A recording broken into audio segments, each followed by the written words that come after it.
बिस्मिल्लाहिर्रहमानिर्रहीम। अस्सलाम वालेकुम students, I am Qurratul Ayaz और आज हम चैप्टर 2 में एक और सेपरेटिंग टेक्निक डिस्कस करने जा रहे हैं, that is solvent extraction. So let's start. What is solvent extraction? Student, solvent extraction अगर हम इसके टर्मिनोलॉजी की तरफ देखें, सॉल्वेंट मींस एनी लिक्विड जो कि लार्ज अमाउंट में लिया जाएगा। एक्सट्रैक्शन का क्या मतलब है? To draw out. किसी सॉल्यूशन में से हम अपनी डिजायर्ड प्रोडक्ट को फोर्सफुली निकालना चाहेंगे। इस तरह की सेपरेटिंग टेक्निक को हम क्या कहते हैं? Solvent extraction. यानी आप किसी लिक्विड या जिसे आप कह लेंगे सॉल्वेंट है, उसको यूज करते हुए हम सॉल्यूशन में से फोर्सफुली अपनी प्रोडक्ट को निकालें, दैट इज सॉल्वेंट एक्सट्रैक्शन। अगर स्टूडेंट्स मैं आपसे कहूं कि मैंने लैब में एक ऑर्गेनिक कंपाउंड सिंथेसाइज किया है, OC stands for organic compound. Synthesis के दौरान जब ये ऑर्गेनिक कंपाउंड सिंथेसाइज हो गया तो that was present in aqueous medium, in water. Now I want to extract the organic compound. अब मैं क्या चाहती हूँ कि मैं इस ऑर्गेनिक कंपाउंड को वाटर लेयर में से निकालूं। तो इसके लिए हम कौन सी सेपरेटिंग टेक्निक यूज करेंगे? अभी तक स्टूडेंट्स आपने डिफरेंट सेपरेटिंग टेक्निक स्टडी की हैं, जैसे कि फिल्ट्रेशन है, क्रिस्टलाइजेशन और सब्लिमेशन। आप अपना प्रीवियस नॉलेज यूज करते हुए क्या मुझे बता सकते हैं कि आप तीनों इन टेक्निक में से कोई टेक्निक सुटेबल है कि मैं इस ऑर्गेनिक कंपाउंड को निकाल सकूं?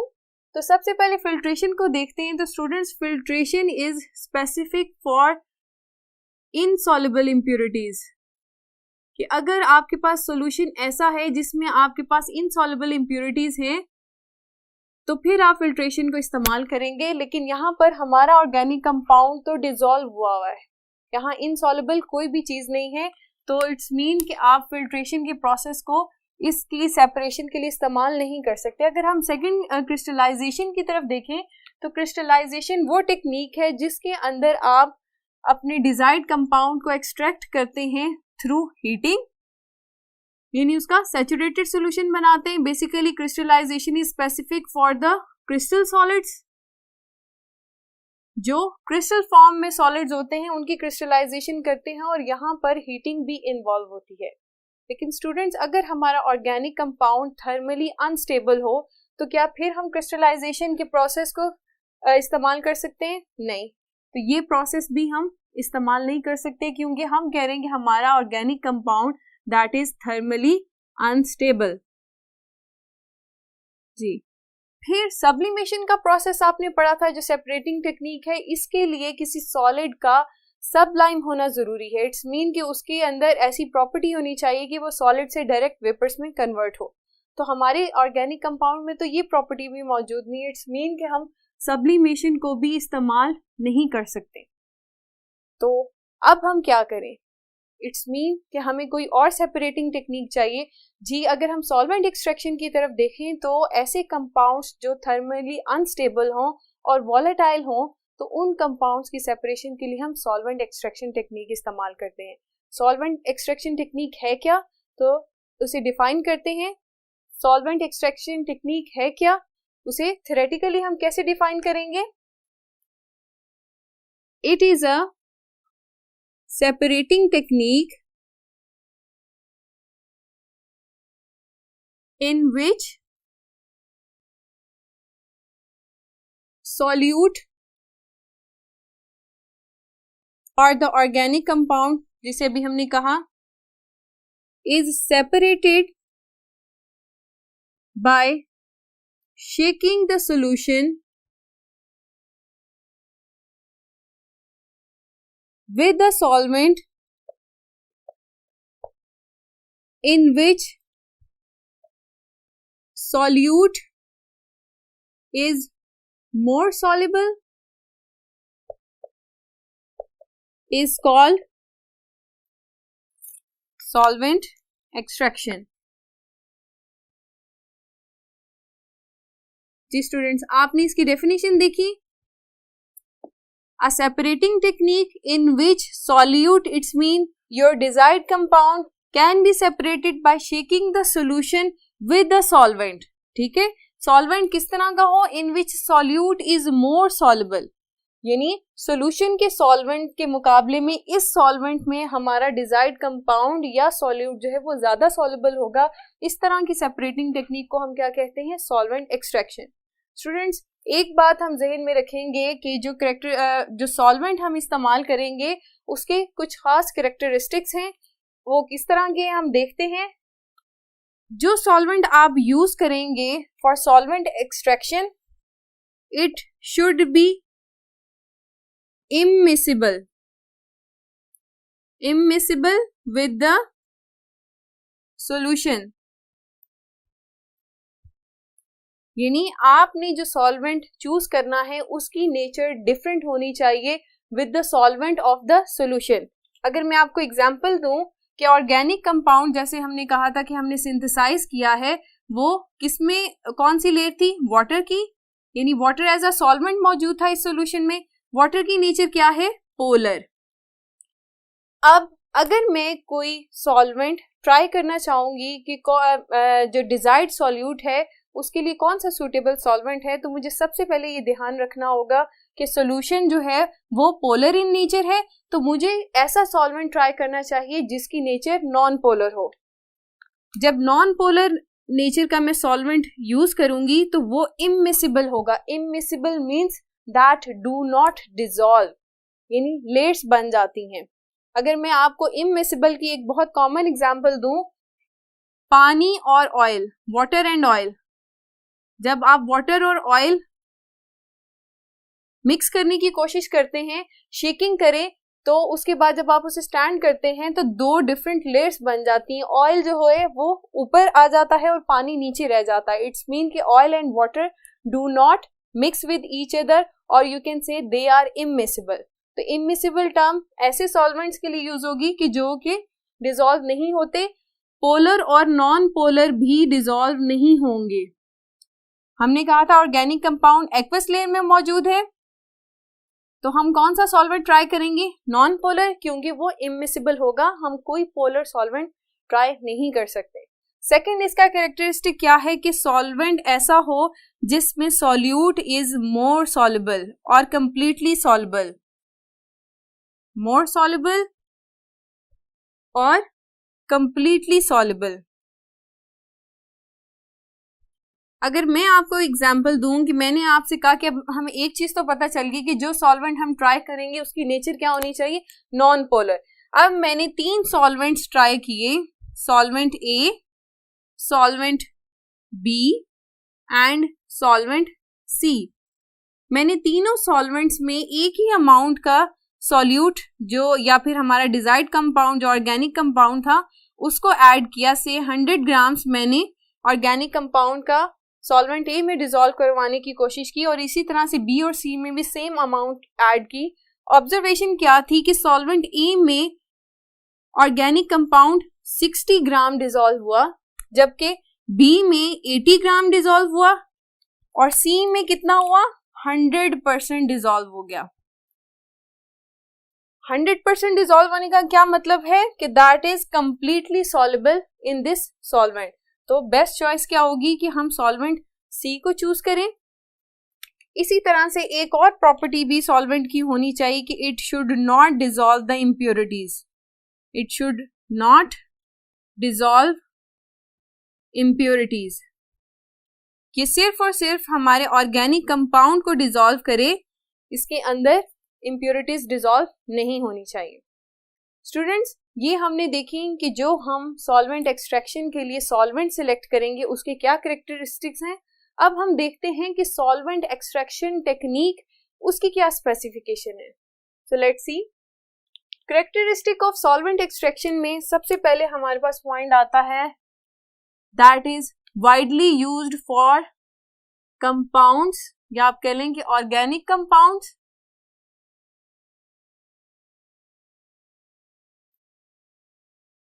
सिंपल कंपाउंड्स भी हो सकते हैं, that are thermally unstable and volatile. किसी भी कंपाउंड की नेचर अगर वो थर्मली अनस्टेबल है या वॉलेटाइल है तो हम कौन सी टेक्निक यूज कर सकते हैं? सॉल्वेंट एक्सट्रैक्शन की टेक्निक यूज कर सकते हैं। फर्दर मोर सॉल्वेंट एक्सट्रैक्शन हम स्पेशल सेपरेटिंग फनल में कैरी आउट करते हैं। सेपरेटिंग फनल क्या होती है? ये इस शेप की एक फनल होती है जिसके यहाँ पर नोजल लगी होती है। ये इसका माउथ है और माउथ को हम स्टॉपर से ब्लॉक कर सकते हैं। इस फनल को हम क्या कहते हैं? सेपरेटिंग फनल कहते हैं। इसी के अंदर हम अपना सॉल्यूशन डालेंगे जिसके अंदर हमारा ऑर्गेनिक कंपाउंड या कोई और डिजायर्ड कंपाउंड जिसे हम सेपरेट करना चाहते हैं, और इसके अंदर ही हम वो सॉल्वेंट भी ऐड करेंगे that is immiscible with the solution and dissolve large amount of solute as comparison to the solution। ठीक है। लास्ट है it is a equilibrium process, और ये solute को separate करता है solvent की help से on the basis of distribution law, or you can say solvent extraction follows distribution law. Distribution law की हमने बात की, तो ये स्टूडेंट्स ये लॉ क्या कहता है इसको देखते हैं। डिस्ट्रीब्यूशन लॉ को डिफाइन करते हैं जी। This law states that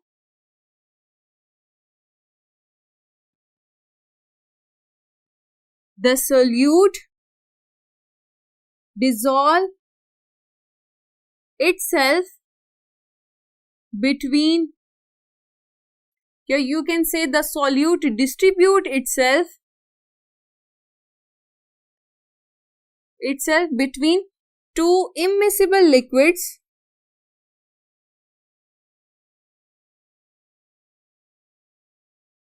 in a fixed ratio of concentration irrespective of the amount of solute added in the solution। जी, डिस्ट्रीब्यूशन लॉ क्या हमें बता रहा है? ये क्या इंफॉर्मेशन दे रहा है कि एक सॉल्यूट अपने आप को दो इमिसिबल लिक्विड्स में इक्वली डिस्ट्रीब्यूट करता है, यानी इक्वली डिसॉल्व करता है। किस बेस पे? In a fixed ratio of concentration irrespective of the amount of solute added in the solution. इसको हम एक एग्जांपल से समझते हैं। स्टूडेंट्स, अगर मैं आपसे कहूं कि मैंने एक सॉल्यूशन लिया जिसमें सॉल्यूट की अमाउंट जो थी वो 10 ग्राम्स थी, अब मैंने इसके अंदर वो सॉल्वेंट ऐड किया जिसके अंदर सॉल्यूट जो है वो ज्यादा सॉल्युबल है। जब शेक किया तो शेकिंग के बाद सॉल्यूट जो है वो कुछ अमाउंट उसकी सॉल्वेंट के अंदर ट्रांसफर होगी। ये सॉल्वेंट लेयर है और ये आपके पास सॉल्यूशन लेयर है।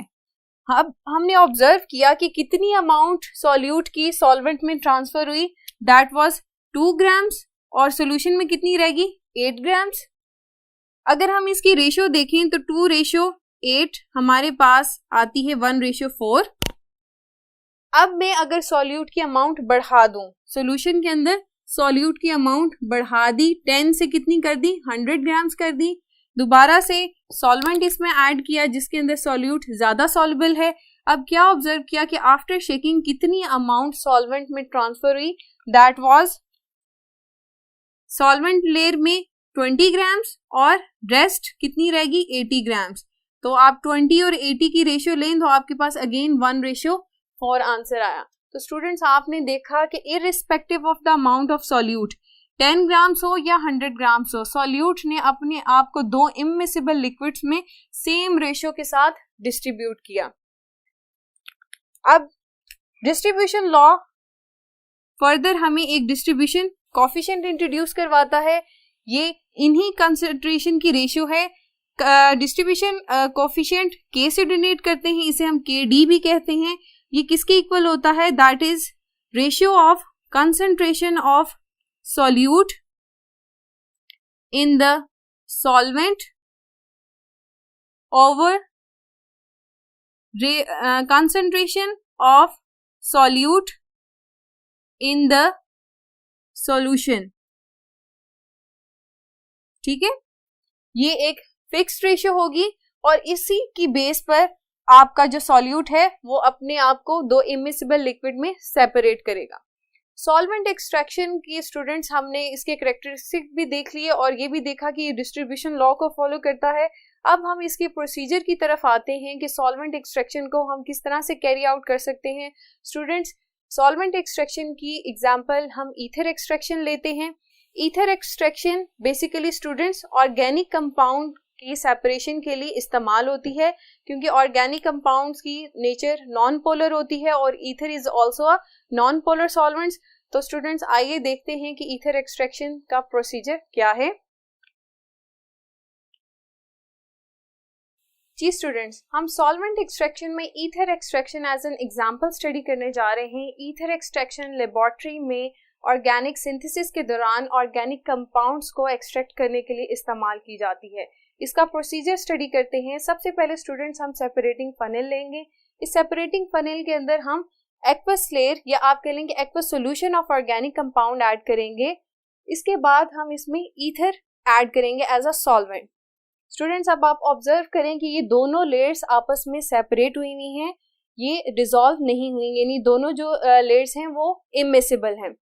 अब हम क्या करेंगे कि सेपरेटिंग फनेल को अच्छी तरह से शेक करेंगे, विग्रस शेकिंग करेंगे। उसका मकसद क्या है कि जो सॉल्यूट है वो मैक्सिमम सॉल्वेंट की लेयर के साथ कांटेक्ट में रहे और वो ट्रांसफर हो सके। दोबारा से इसको हम स्टैंड करवाएंगे। स्टूडेंट्स, अब आप ऑब्जर्व कर सकते हैं कि ईथर लेयर का कलर जो है वो चेंज हो चुका हुआ है। स्लाइट चेंज कलर आपको क्या इंडिकेट कर रहा है कि एक्वस लेयर में से कुछ अमाउंट सॉल्यूट की या ऑर्गेनिक कंपाउंड की ट्रांसफर हो चुकी है ईथर लेयर में। अब हम इन लेयर्स को सेपरेट कर लेंगे। जो ईथर लेयर होगी हम उसको इवेपोरेट करवाएंगे और जो आपके पास ऑर्गेनिक कंपाउंड इसके अंदर डिसॉल्व हुआ था वो आपके पास ऑब्टेन हो जाएगा एज अ प्योर कंपाउंड। यही प्रोसीजर हम दोबारा से रिपीट करेंगे।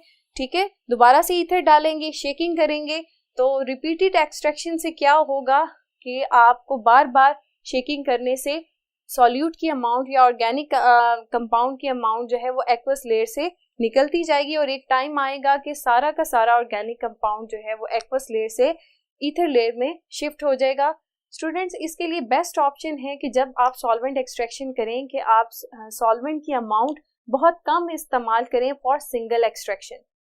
जब आप सॉल्वेंट कम इस्तेमाल करेंगे, क्योंकि सॉल्यूट ने तो उतना ही ट्रांसफर होना है, अगर आप बल्क अमाउंट ऑफ सॉल्वेंट भी इस्तेमाल कर लें, डिस्ट्रीब्यूशन लॉ के अकॉर्डिंग ही वो डिस्ट्रीब्यूट करता है अपने आप को। इसलिए बेटर ऑप्शन ये है कि आप रिपीटेड एक्सट्रैक्शंस करें, यानी बार बार इस प्रोसेस को रिपीट करें लेकिन सॉल्वेंट की अमाउंट कम लें। उससे क्या होगा कि ज्यादा अमाउंट आपके पास सॉल्यूट की आएगी और सॉल्वेंट भी कम इस्तेमाल होगा। तो स्टूडेंट्स, हम फर्दर सॉल्वेंट एक्सट्रैक्शन से रिलेटेड क्वेश्चंस को डिस्कस करते हैं अपने व्हाइट बोर्ड पे। जी स्टूडेंट्स, अब हम क्वेश्चंस डिस्कस करते हैं जो हमारे इस टॉपिक से रिलेटेड हैं। क्वेश्चन नंबर 6 एक्सरसाइज का, solid organic compound is soluble in water as well as in chloroform. During its preparation it remains in aqueous layer, describe a method of separation. तो आपको क्या कह रहा है कि एक हमने ऑर्गेनिक कंपाउंड सिंथेसाइज किया है, ये ऑर्गेनिक कंपाउंड जो है सॉल्युबल है वाटर में भी, एक्वस लेयर में भी और क्लोरोफॉर्म में भी। लेकिन जब हमने इसे सिंथेसाइज किया तो ये किस लेयर में मौजूद है? वाटर लेयर में। तो अब आप हमें एक कोई सेपरेटिंग मेथड बताएं जिससे हम ये ऑर्गेनिक कंपाउंड को सेपरेट कर सके। तो स्टूडेंट्स, जब भी एक ऑर्गेनिक कंपाउंड दो डिफरेंट सॉल्वेंट्स में सॉल्युबल हो और ये दोनों डिफरेंट सॉल्वेंट्स जो आप कह लेंगे वो इमिसिबल हो, क्योंकि एक्वस लेयर की नेचर क्या है? पोलर है, और chloroform that is non polar. तो ये दोनों क्या होंगे? सॉल्यूशन और सॉल्वेंट इमिसिबल होंगे। तो जब भी इमिसिबल सॉल्वेंट्स में एक सॉल्यूट सॉल्युबल हो तो हम कौन सी सेपरेटिंग टेक्निक यूज करते हैं? That is the solvent extraction. हम सिंपल सॉल्वेंट एक्सट्रैक्शन से क्या करेंगे कि ये एक्वस लेयर इस तरह से इसमें ऐड करेंगे और ऊपर से हम क्लोरोफॉर्म ऐड करेंगे। शेकिंग से क्या होगा कि सॉल्यूट जो है वो क्लोरोफॉर्म में ट्रांसफर होता जाएगा। रिपीटेड एक्सट्रैक्शंस करेंगे ताकि मैक्सिमम ऑर्गेनिक कंपाउंड जो है वो क्लोरोफॉर्म की लेयर में शिफ्ट हो जाए। नेक्स्ट आपके पास क्वेश्चन है, in solvent extraction technique why repeated extractions using small portion of solvent are more effective than using a single extraction but a large volume of salt. Distribution law students हमें already बता चुका है कि solute जो है अपने आप को दो इमिसिबल लिक्विड्स में कांस्टेंट रेशियो में ही डिस्ट्रीब्यूट करता है। तो अगर आप बल्क अमाउंट में भी सॉल्वेंट ले लेंगे, फॉर एग्जांपल ये आपका सॉल्यूशन है और ये आपने सॉल्वेंट जो है वो बहुत ज्यादा बल्क में ले लिया है और ये आपका सॉल्यूशन है,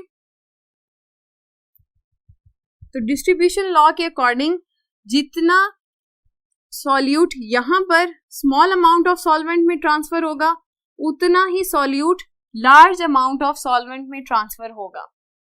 लेकिन यहाँ पर नुकसान क्या होगा कि आपने सॉल्वेंट बहुत ज़्यादा इस्तेमाल किया है तो जो अमाउंट ऑफ सॉल्यूट है वो आपके पास बहुत कम आएगी, और यहाँ पर आपने सॉल्वेंट बहुत कम इस्तेमाल किया है लेकिन same amount of solute obtain हुई है।